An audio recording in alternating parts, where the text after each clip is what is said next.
What do you think is the most important part of a game? Graphics? Mechanics? Maybe gameplay? You silly sausage. Of course it's the story, that's what the video is about. Why would gameplay matter in a game? On a serious note, gameplay is obviously important, but the story of a game can seriously amplify the enjoyment of said gameplay. It adds context to your actions and immerses you into a world unlike our own. Of course, this while it manages to retain some semblance of logic within its established rules. But what happens when an area throws logic out of the window?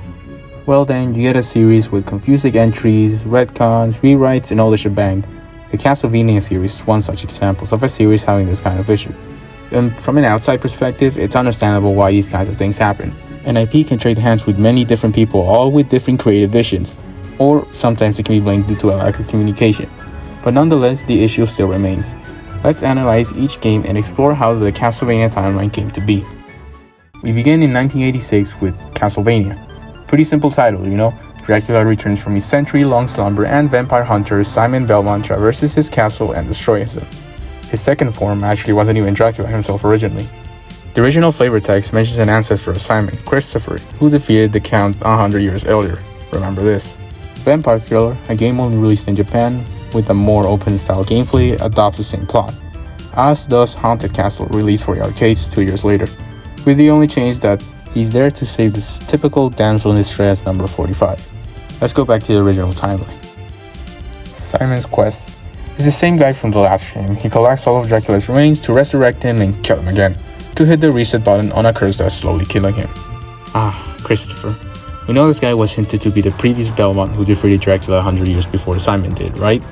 Well, there's another. Trevor, or Ralph if you're Japanese, in Dracula's Curse released the same year, also confusingly taking place 100 years before Simon's story. So which is it?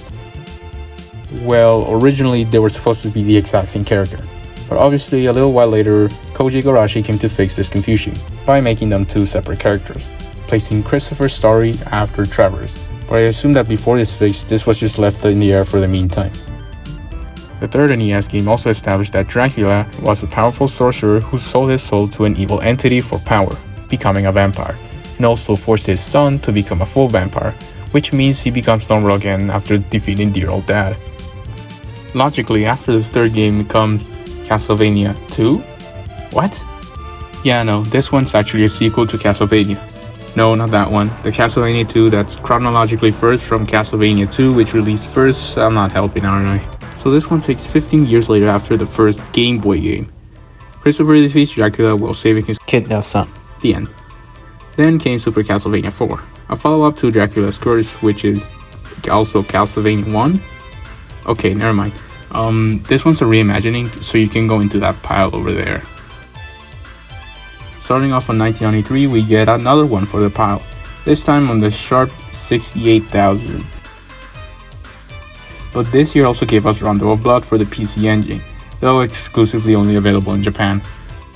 This one's a sequel to Simon's story, taking place 100 years later, but you wouldn't have known that until Symphony, which released 4 years later. So until that, this game was up in the air. As a matter of fact, I think all of them were. Some stated that they were after 100 years before Insert X being here, but they never said in which year specifically, in timeline. Alright, moving on to Castlevania Bloodlines. Actually, this one makes sense. It tells you that it takes place during the First World War, and it actually brings some elements from the Bram Stoker novel into a narrative. Keep in mind that in America, up until now, this was the timeline follow-up to the original Castlevania. Rondo was still stuck in Japan. It was until next year, where Rondo gets more of a reimagining rather than a full port, but nonetheless, it has somewhat the same beats as Rondo. In the Middle Ages, Dracula resurrects to seek revenge on Simon by targeting his descendant Richter Belmont. The implication that this was the Middle Ages suggests that Simon, and thus Christopher and Trevor's story, took place way earlier than the Middle Ages, which would explain the barbarian attires. Symphony of the Night, 1997, where the franchise became something else entirely. It also retconned the whole evil sorcerer thing, and Alucard became a Dhampir with a human mother instead of a full-on vampire. To piggyback off the Symphony cool factor, we got Legends, which is truly one of the games of all time, but it managed to set a beginning for the official timeline. Look! Yeah, I can't read it either, it's all in Japanese. Awesome. The N64 games and Circle of the Moon were thought more of as a gaiden, Japanese term for side story, like an additional content from the main timeline, meaning that you could treat these as more of its own continuity. Circle of the Moon was intended to be more of a standalone title, but nonetheless these games were included in some of the official timelines. And then there's Chronicles, another one for the pile, but this time it's the first game Iga directed.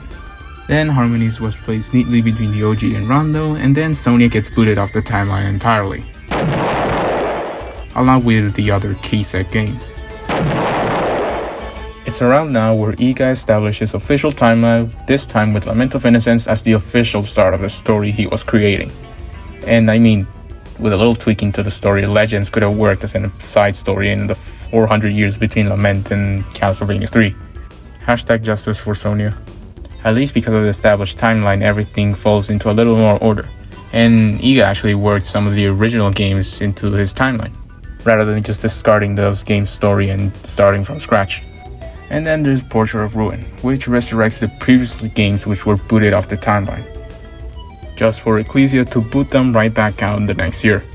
I mean, they could still work, but it really does numbers on the whole 100-year rule, which wasn't followed to begin with at all, so why even boot them out? And worst of all, the biggest thing that irks me about the narrative of Castlevania is that Iga was never allowed to finish his story. Many of the games directed by Iga pointed to a Demon Castle war, a massive, large-scale conflict that ended with the true demise of Dracula at the hands of not only a few vampire hunters, but mankind and its armies as a whole. This could have been the Infinity War of Castlevania, but it never happened. Konami, being the villain that it is, pulled the rug from beneath, and we missed out on what could have been possibly the greatest game in this series' history. But that's where I'll leave it. If you thought this series' timeline was a mess, trust me, I've seen worse. It's not FNAF or Zelda. But if you'd like to see me cover those timelines, leave a like. And you know what? That's where I'll leave it. See you later.